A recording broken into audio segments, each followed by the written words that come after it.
namanya idhar.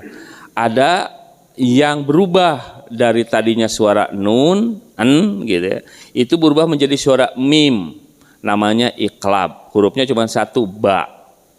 Nah, kemudian ada yang kalau ada nun dan tanwin lebur.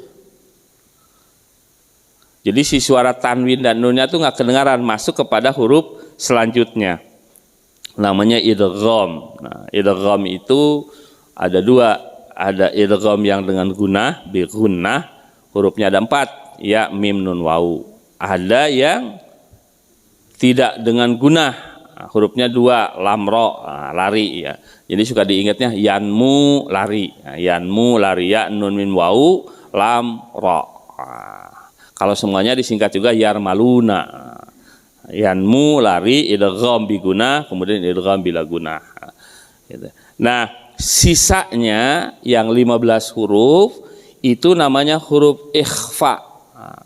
Jadi kalau dibaca nanti ada nun mati tanwin, ada dengungnya, ada suara samarnya, gitu. Kayak suara eng kalau dalam bahasa Indonesia. Gitu. Kita mulai sekarang dengan huruf-huruf idhar. Dimulai dari hamzah. A, I, U, Ba. U, An, Ani, A, Na. Minal mu'ni. Ma'i, An, Ani, A. Nah, setelah hamzah ain. A, kemudian a, beda ininya ya. A, I, U, Ba. U, An, Ani, A, Na. Minal mu'ni. Ma'i, An, Ani, A. Kemudian ghin, gha, ghin, gha, ya. Ain ada titiknya, gha. Ghagiru bagh. Ghan, ghani, ghagna.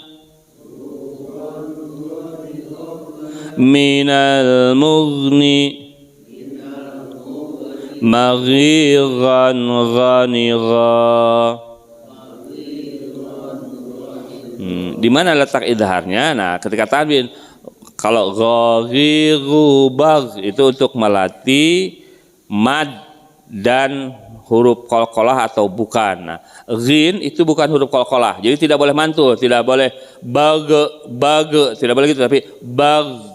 Nah, kemudian gugon, nah itu idharnya di sana. Gugon, ghani, ghagna, nah gitu ya. Minal mughni, maghiran, ghani, gha.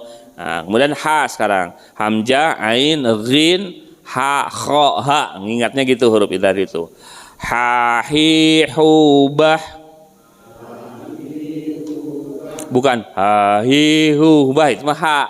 Tapi ha, hi, hu, bah. Hu, han, hani, hahna. Minal muhni. Mahi, han, hani, ha.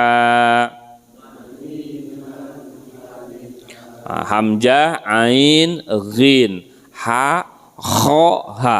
Hurufnya gitu ya. Sekarang kha. Kha, khi, khu, bah. Khu, khan, khani, khahna. Minal mukhni. Mahi, khan, khani, kha. Nah, yang keenamnya ha. Ha. Huhan, ha, hi, hu, bah. Huhan, hani, hahna. Minal muhni. Mahihan, hani, ha.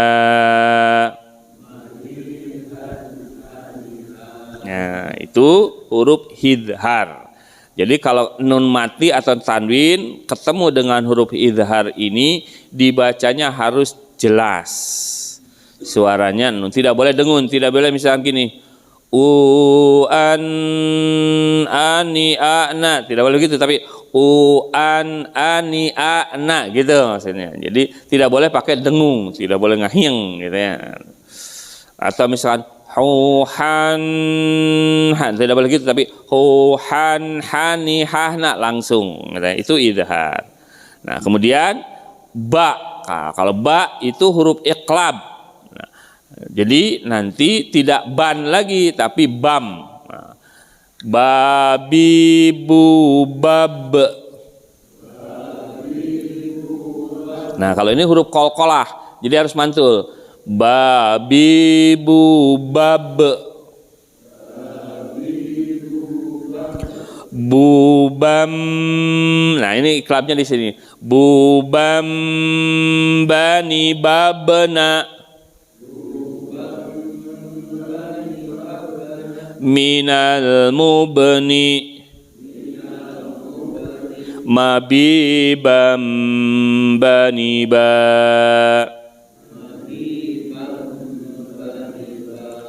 Babi bu bab,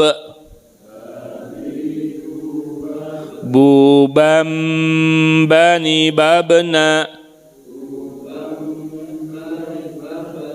minal mubni, mabibam bani ba.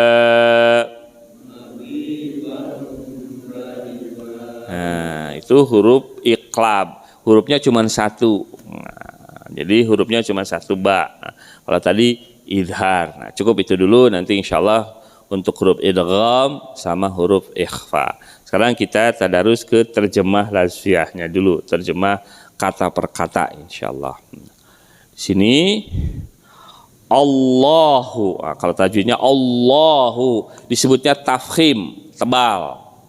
Nah, makanya dalam bahasa Arab, dalam Al-Quran itu ada Allahu, ada lillahi. Nah, kapan dibaca Allah, kapan dibaca lillah. Kalau huruf sebelumnya berharokat fathah atau domah, itu kesananya tebal. Tapi kalau harokat sebelumnya berkasroh, itu adalah bertarkik atau tipis lafzul jalalahnya. Jadi Allahu, nah, dengan lillahi, billahi. Tapi kalau tak, tallahi, wallahi, paham ya?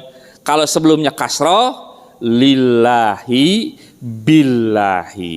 Lillahi karena Allah, billahi dengan Allah. Kalau sebelumnya berharokat fathah, wallahu, tallahu, paham ya? Itu dibaca tafkhim, tebal. Nah di sini Allahu, alladzi, zi. Nah, nanti huruf ikhfa kalau dal ya. Alladzi, zi panjang. Khalaqas samawati, panjangnya harus sama. Khalaqas samawati. Kadang-kadang suka ke bawah lagu jadi khalaqas samawati. Ah, maknanya kepanjangan. Samakan aja. Khalaqas samawati wal arda. Nah, kenapa dibaca arda? Kenapa yang sebelumnya ti? Nah, itulah nanti yang dibaca dalam ilmu nahwu syaraf. Kenapa sih gitu ya? Seperti Allah. Allah juga kan ada Allahu, billahi, gitu, tallahi, gitu ya. Nah, kadang-kadang suka berubah. Kenapa jadi hu, ha, hi? Itu ya dipelajari dalam ilmu nahwu. Wa ma bainahuma, wa ma bainahuma. Ini mad lagi, ada alif mati sebelumnya berharakat fathah. Fi sittati ayyamin. Ini ikhfa, belum ada idhar ya. Tsumma stawa 'alal 'arsy. Malakum min. Nah, ini idgham mutamatsilain namanya. Mim ketemu mim. Di sini ada tasdidnya. Lakum min ikhfa, nah ikhfa. Min dunihi min waliyyin wala syafi' afala tatadzakkarun. Sini nggak ada contoh idharnya, adanya contohnya ikhfa malah di sini ya, di ayat ini kebetulan. Tidak ada juga iklab, nah, yang banyak ikhfa ini. Kalau contoh iklab itu mimba'di, nah itu contoh iklab yang paling banyak. Nah, Allahu Allah, alladzi, nah disebutnya isim mausul huruf sambung, yang, alladzi yang, khalaqa menciptakan atau telah menciptakan, as-samawati itu langit-langit, wal arda dan bumi. Nah, tapi diterjemahkannya adalah yang menciptakan langit dan bumi. Kenapa? Kan kalau banyak itu suka diulang gitu ya, langit. Dan langit itu adalah tidak satu. Dalam akidah Islam langit itu ada 7 lapis langit, gitu, 7 lapis langit. Wa ma bainahuma, dan apa-apa yang ada di antara keduanya. Jadi Allah memberitahukan dalam surat As-Sajdah ini, Allah lah yang telah menciptakan langit dan telah menciptakan bumi dan telah menciptakan apapun yang ada di antara langit dan bumi. Fi sittati ayyam, dalam 7 masa. Dalam 7 masa, dalam 6 masa, maaf. Dalam 6 masa. Kalau 7 masa sab'ah, sitah itu 6. 6 masa. 6 periode waktu. Nah, seperti apa? Nah, di sini ada keterbatasan manusia gitu ya. Kalau kita ngitungnya hari itu kan perputaran gitu ya, perputaran matahari, perputaran bulan, ada pengaruh dengan itu. Kalau waktu itu kan proses penciptaan seperti apa? Nah, tapi apa hikmahnya? Nanti kita coba sedikit jelaskan sesuai dengan penjelasan di tafsir. Tsummastawa, kemudian bersemayam. Nah, bahasa di Indonesianya apa sih gitu kan? Istawa diterjemahkan bersemayam, alal arsh, di atas aras. Ini udah berbicara yang gaib, dibutuhkan keimanan gitu. Karena ya seperti apa aras itu gitu. Bagaimana aras itu gitu ya. Nah, tidak dijelaskan secara rinci dan kita ya perlu keimanan di sini gitu, perlu keimanan. Sebagaimana kita berimannya dengan adanya akhirat gitu kan. Bagaimanapun juga kehidupan akhirat adalah kehidupan setelah mati. Baru nanti terbuktinya adalah ketika sudah mati gitu ya. Seperti apa sebetulnya alam barzah itu, alam kubur itu gitu ya, dan seterusnya. Malakum min dunihi, malakum, tidak ada bagi kalian semuanya, min dunihi, dari selainnya. Nah, ini selainnya di sini, ini selainnya itu selain Allah. Min wali, dari pelindung, wali, wala, dan tidak pula syafi, pembela atau pemberi syafaat yang bersyafaat. Afala tatadzakkarun, apakah kamu tatadzakkarun, tidak mengambil pelajaran atau tidak memperhatikan gitu ya. Nah, kita lihat tafsirannya. Ada tafsir yang ringkasnya. Nabi Muhammad sallallahu alaihi wasallam diutus untuk mendakwahkan ajaran tauhid dan dibekali dengan bukti-bukti nyata tentang hal itu. Allah yang menciptakan langit dan bumi dan apa yang ada di antara keduanya tanpa contoh dan tidak pernah ada sebelumnya dalam 6 masa. Meski sesungguhnya Dia Allah mampu menciptakannya dalam satu waktu, sekejap saja, kun fayakun, jadi maka jadilah. Hal ini bermaksud mendidik manusia bersabar dalam menangani semua urusan. Jadi segala sesuatunya berproses. Bahkan Allah mengajarkan juga kepada kita berorganisasi, karena Allah mengutus para malaikat malaikat. Gitu. Yang wajib kita kenal ada 10 paling tidak. Malaikat Jibril punya tugas, malaikat Mikail, malaikat Israfil, malaikat Ijrail, Munkar, Nakir, Ridwan, Malik. Ada tugas, jadi gitu, belajarkan organisasi. Sebetulnya bisa saja Allah semuanya langsung, gitu, tapi Allah menghendaki seperti itu. Nah, seperti juga penciptakan. Pada waktu tertentu Allah menjelaskan kalau Allah menghendaki sesuatu, kun payakun, jadilah maka jadilah. Al-Quran. Tapi di sini dijelaskan bahwa Allah menciptakan langit dan bumi dalam 6 masa. Pelajaran bagi kita adalah segala sesuatunya harus mau berproses. Kemudian dia bersemayam di atas aras yang tidak diketahui hakikatnya oleh selain Allah. Nggak ada yang tahu hakikatnya seperti apa aras itu. Namun wajib kita imani sesuai dengan kebesaran dan kesuciannya. Bagimu tidak ada seorang pun penolong maupun pemberi syafaat selain Dia Allah. Tanpa izin Allah tidak ada yang mampu menolongmu, baik itu para rasul maupun orang-orang tertentu. Meringankan azab atau bebanmu di akhirat. Maka apakah kamu tidak memperhatikan dan mengambil pelajaran dari hal ini sehingga kamu beriman dan mengesakannya. Ini tafsirnya ada 2, yang ringkasnya, kemudian ada yang tafsir yang lebih lengkapnya. Masih dari tafsir Kemenag juga. Ayat ini menerangkan bahwa Tuhan yang telah menurunkan Al-Quran kepada Muhammad SAW itu adalah Tuhan pencipta langit dan bumi. Tanzilul kitabi mir rabbil alamin, ayat pertamanya. Dan segala sesuatu yang ada di antara keduanya dalam 6 maksa. Maksud 6 maksa dalam ayat ini bukanlah hari atau masa yang dikenal seperti sekarang ini, tetapi adalah hari sebelum adanya langit dan bumi.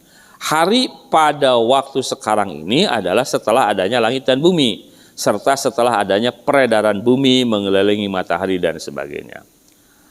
Setelah menciptakan langit dan bumi, Allah pun bersemayam di atas aras sesuai dengan kekuasaan dan kebesarannya. Dijelaskan juga dalam surat Al-A'raf, surat ke-7 ayat 54. Allah menegaskan bahwa tidak seorang pun yang dapat mengurus segala urusannya, menolak bahaya, malapetaka dan siksa. Tidak seorang pun yang dapat memberi syafaat ketika azab menimpanya kecuali Allah semata. Karena Dialah yang Maha Kuasa menentukan segala sesuatu. Kemudian Allah memperingatkan, apakah kamu hai manusia tidak dapat mengambil pelajaran dan memikirkan apa yang selalu kamu lihat itu? Kenapa kamu masih menyembah, beribadah kepada selain Allah? Ini tafsiran dari Kemenag yang diterjemahkan oleh tim para ulama di Kemenag, gitu ya. Nih, mudah-mudahan ketika kita nanti membaca ayat ini, setelah mengerti ada peningkatan penghayatannya. Nah, ketika kita membaca Al-Quran di dalam sholat, tentunya bukan berarti diterjemahkan, tetapi dimaknai, maknanya tahu. Gitu. Tidak misalnya begini, dalam hati ketika sholat, Allahul ladzi khalaqas samawati wal ard. Dalam hati lalu terjemahkan, Allah lah yang telah menciptakan langit dan bumi. Enggak begitu. Tapi ketika kita membaca itu, ya kita pahami bahasa itu gitu. Sebagaimana ketika orang berpindah dari bahasa, misalkan saya pakai bahasa Indonesia, kemudian saya pindah pakai bahasa Sunda, kan saya tidak berpikir lagi dalam bahasa Indonesia, tapi berpikir di dalam bahasa Sunda. Ketika ngomong bahasa yang lain, nah, harus juga diberikan berpikir dalam bahasa tersebut. Katanya bahasa asing juga kita dikatakan lancar berbahasa asing itu kalau kita sudah berpikir dalam bahasa tersebut. Jadi tidak diterjemahkan ke bahasa aslinya, gitu ya. Hanya 1-2 mungkin yang sulit. Nah, jadi ketika kita menghayati ini, yang paling tidak beberapa kata kan kita sudah tahu. Allahul ladzi khalaqas samawati wal arda. Allah lah yang telah menciptakan langit dan bumi. Wa ma bainahuma, dan apapun yang ada di antara keduanya. Nah, ketika kita dibaca atau mendengar tuh kita mengambil pelajaran, mengambil hikmah gitu ya. Diingatkan kembali. Kemudian fi sittati ayyam, dalam 6 masa.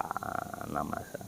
Tsummastawa 'alal arsy, kemudian bersemayam di atas aras. Nah, ini tidak perlu dibayang-bayangkan gitu ya, karena memang kita tidak diberikan penjelasan lebih rinci, lebih detail lagi. Kita cukup harus beriman dengan apa yang diinformasikan oleh Allah Subhanahu wa taala. Jadi gini, hal-hal yang gaib itu kita harus puas dengan sekedar informasi yang ada dalam Quran dan hadis, tidak boleh ngarang-ngarang lagi. Misalkan tentang jin, kan suka ada tuh diskusi tentang jin, kita harus cukup saja gitu mengimani kaitannya dengan jin, ya surat Al-Jin gitu, baca surat Al-Jin, oh jin itu begitu gitu ya gitu. Kita mengenal, tidak lalu wah makanannya kayak gimana, tinggalnya gimana, kalau tinggal di rumah tinggalnya di mana, dan seterusnya gitu ya. Nah, kita cukup puas dengan informasi yang ada dalam Quran dan hadis. Kemudian malakum min dunihi mi wali wala syafi. Diingatkan kembali bahwa tidak ada bagi kalian selain Allah yang bisa menjadi pelindung dan penolongmu. Sanalah gitu ya. Pada kondisi-kondisi tertentu, katanya seorang sekapir apapun, kadang-kadang pada kondisi tertentu dia menjadi beriman. Selalai-lalai apapun pada kondisi tertentu dia suka ingat kepada Allah. Saya diceritain orang yang suka bepergian. Kalau habis kecelakaan pesawat itu mau berangkat tuh pada berdoa, pada tenang dan sebagainya. Nanti kalau udah lama biasa lagi aja, paling masang sabungan ngobrol aja gitu ya, lupa lagi kepada berdoa.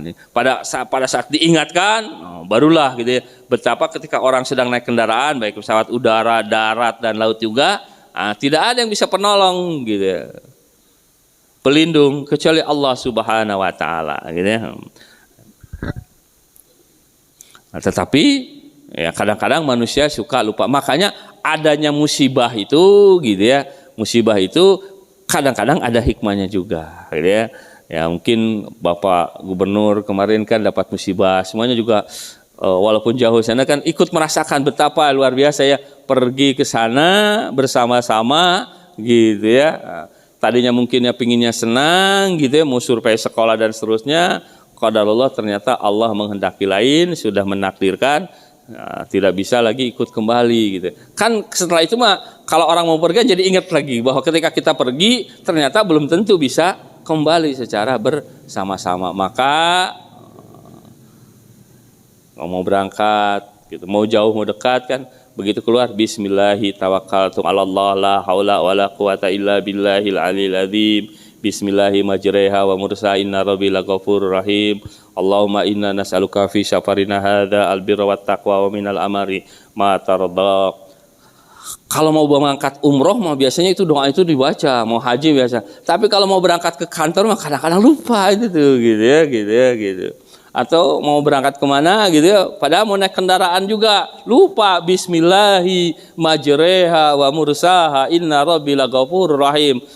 Motor tek gitu ya.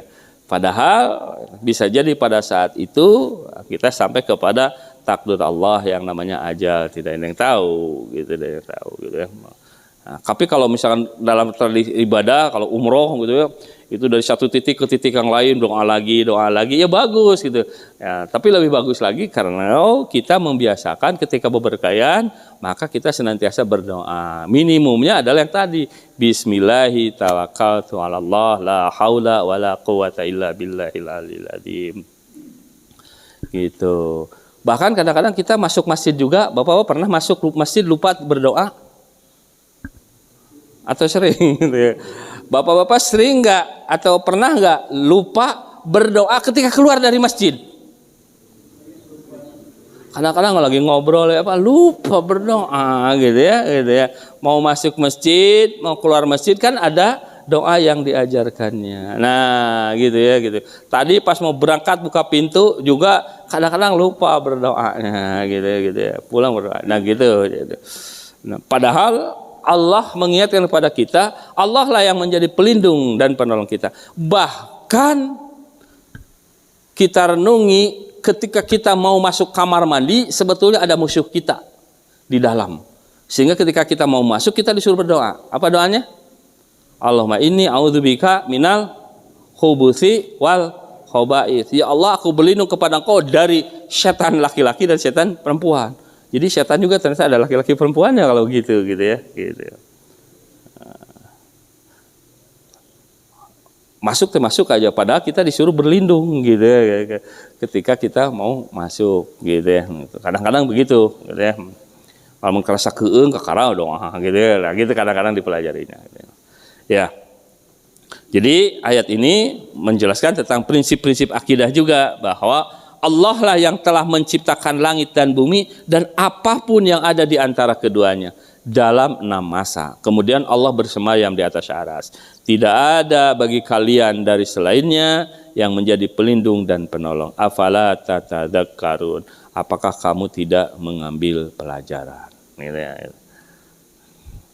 Sekarang coba kita baca bersama, tapi sekarang dengan penghayatan artinya. Artinya dihadirkan dalam hati kita. Artinya dihadirkan.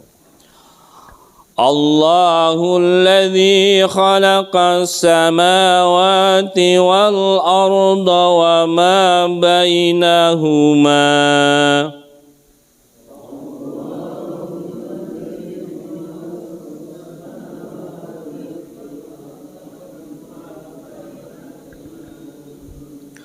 وما بينهما في 6 أيام ثم استوى على العرش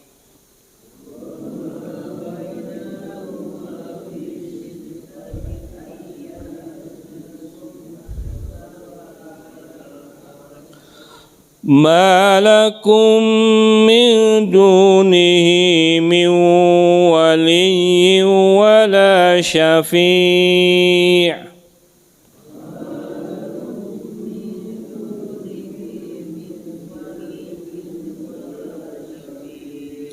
أفلا تتذكرون.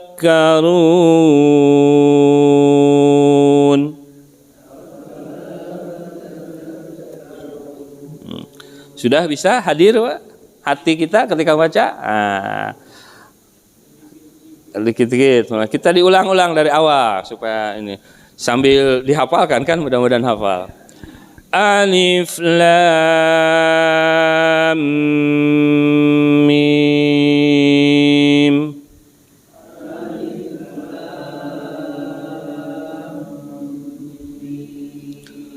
Tanzilul kitab la raiba fihi min rabbil alamin.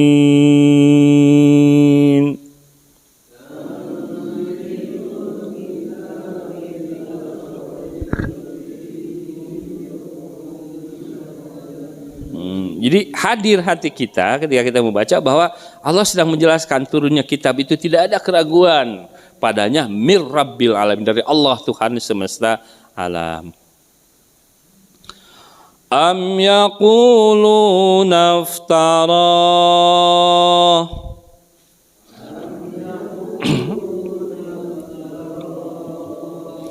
bal huwal haqqu min rabbika litunzira qauman ma atahum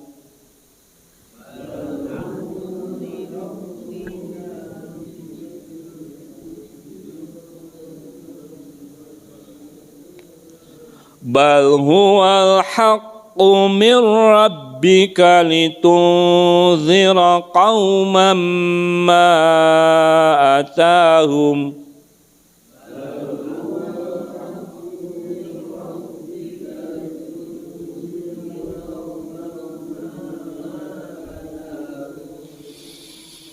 litunzira qauman ma atahum min nadhirin min qablika la'allahum yahtadun.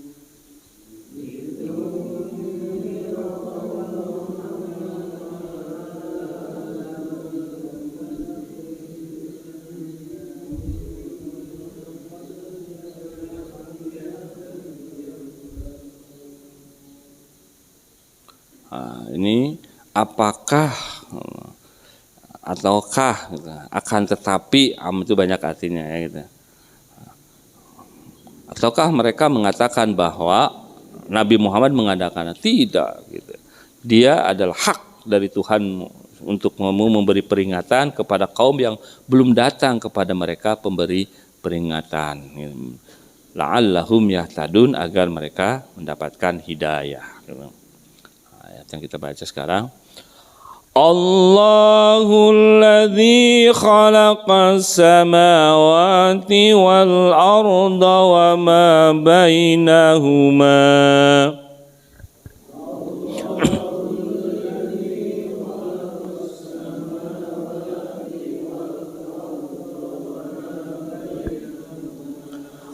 وما بينهما في 6 أيام ثم استوى على العرش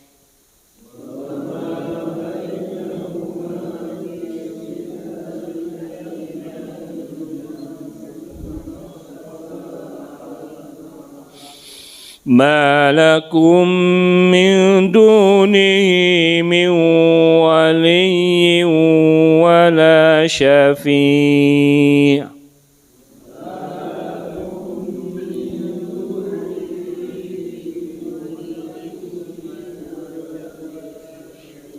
أفلا تتذكرون.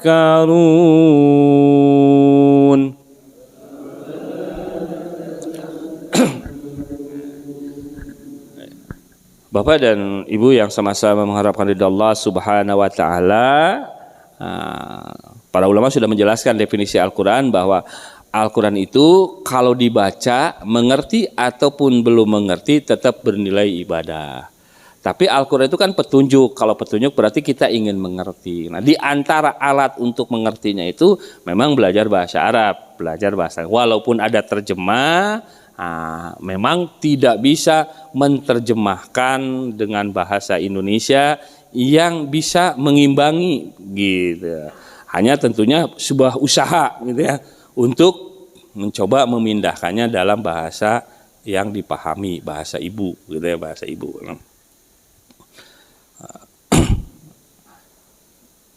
Maka ya mudah-mudahan kita tercatat sebagai yang belajar Al-Quran termasuk bahasa Al-Quran. Jadi kita belajar bahasa Arab adalah bahasa Al-Quran, bahasa hadis.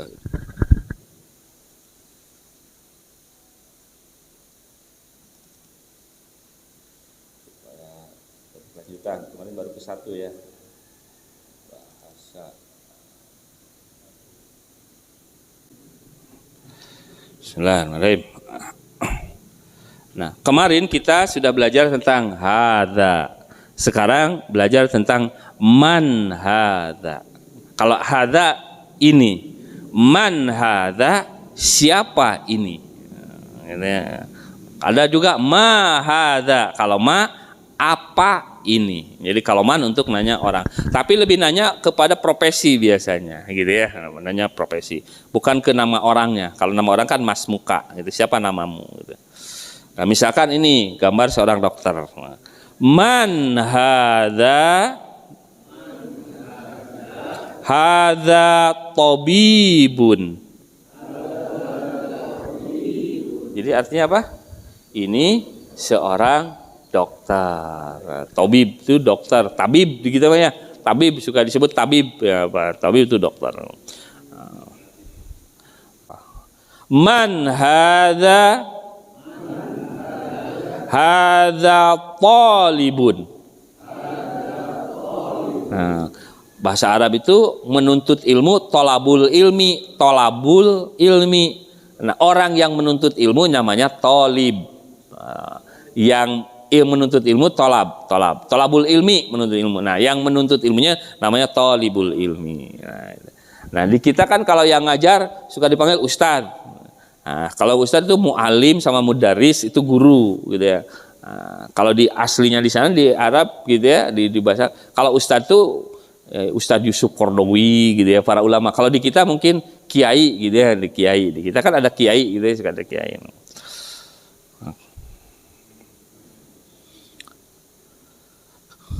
Kemudian nah ini ahadza waladun. Apakah ini seorang anak? La hadza rajulun.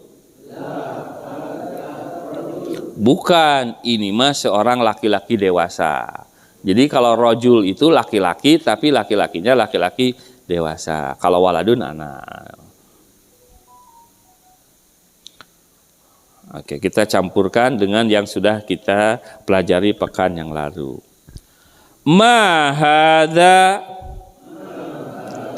hadza masjidun.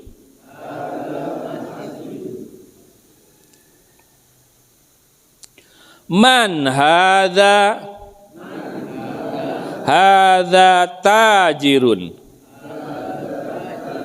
Nah, tajir itu bukan orang kaya, tajir itu pedagang. Tijaroh itu kan perdagangan. Tajirun itu orang yang dagang. Jadi kita mah suka diartikan tajir itu orang kaya tajir gitu. Tajir itu pedagang. Gitu. Kalau orang kaya mah goniyun, agnia, goniyun, nah, gitu. Hanya mungkin gitu, mungkin dulu kebetulan kalau para pedagang, pebisnis sok kaya gitu ya, maka jadilah orang kaya disebut tajir gitu ya, gitu ya. Semua pedagang bahasanya. Ya. Jadi ini, man hadza tajirun.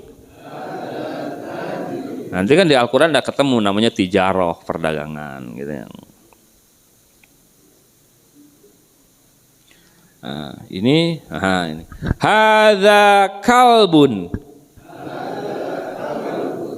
Kalau kalbun anjing, kalau kolbun hati.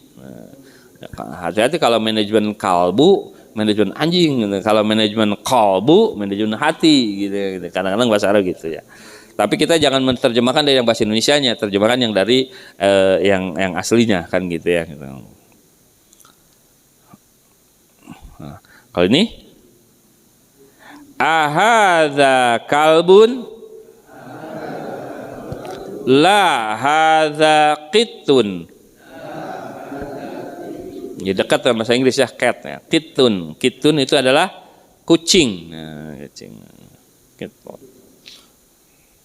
Kalau ini apa? Keldai. Nah, bahasa Arabnya himar. Hadza himarun.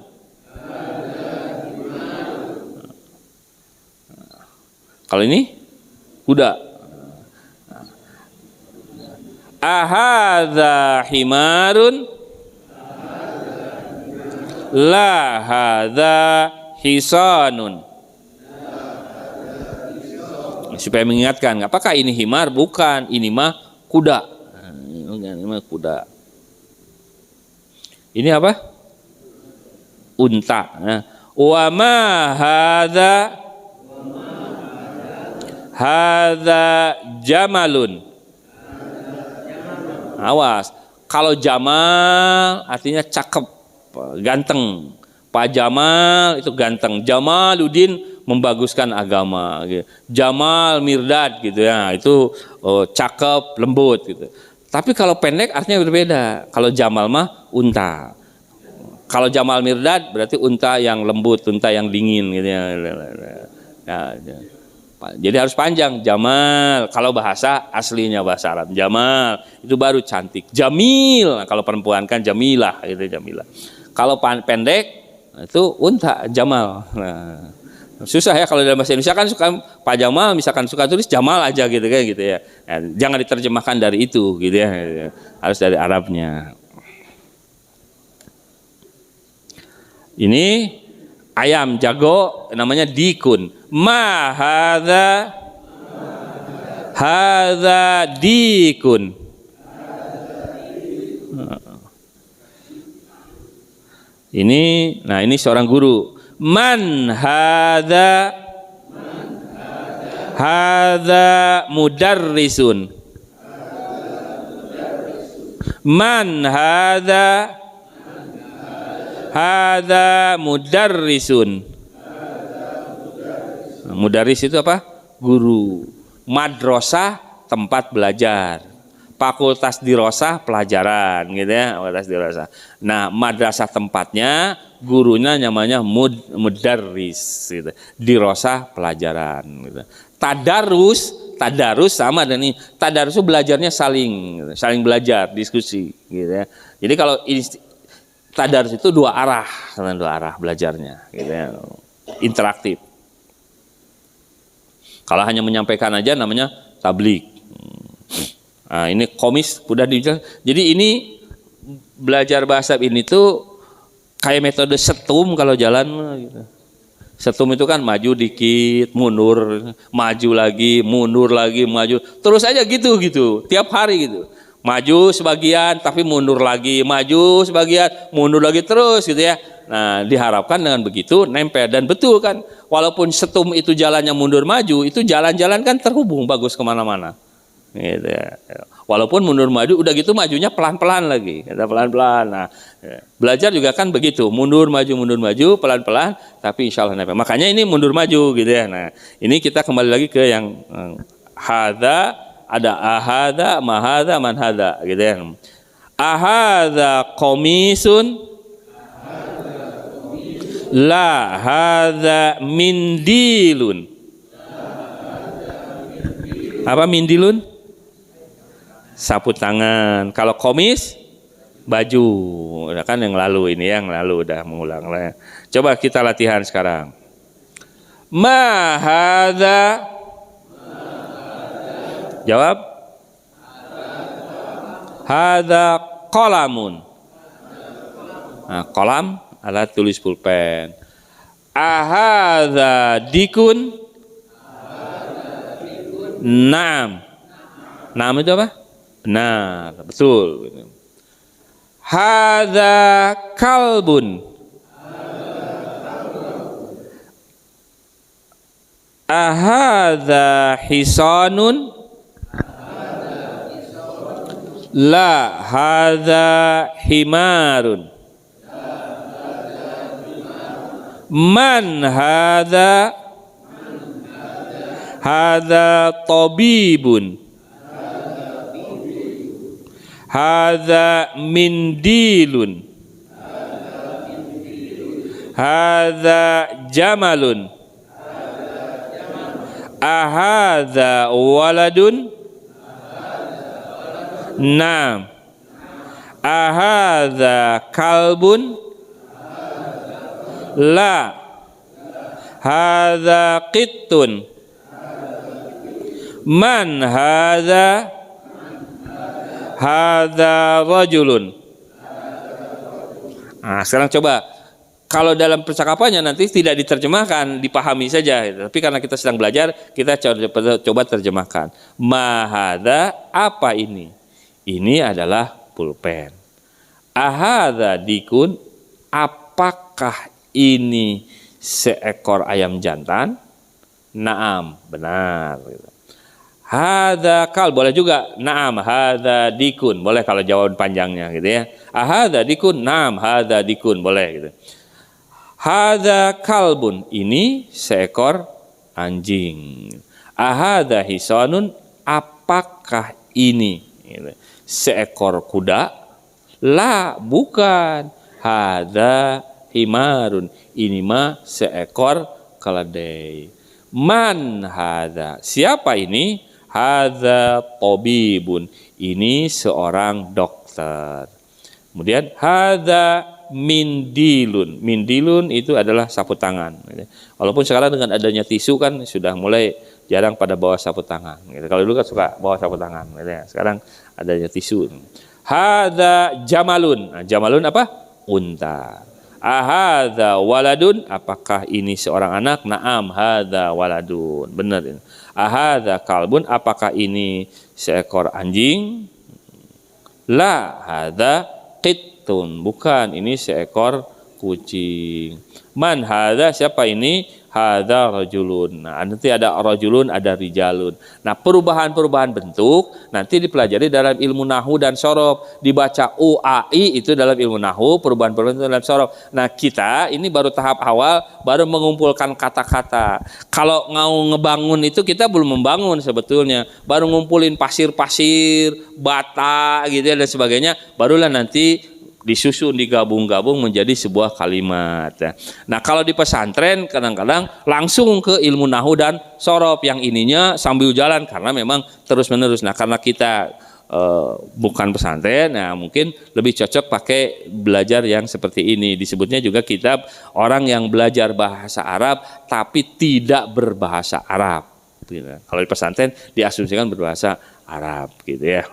Walaupun mungkin ya targetnya apa? Targetnya minimum tercatat kita sebagai orang yang belajar Al-Quran. Dimulai dari mengucapkan huruf-hurufnya, cara membacanya, ilmu tajwidnya, sampai kepada bahasanya. Intinya itu. Masalah bisa serahkan kepada Allah Subhanahu wa Ta'ala.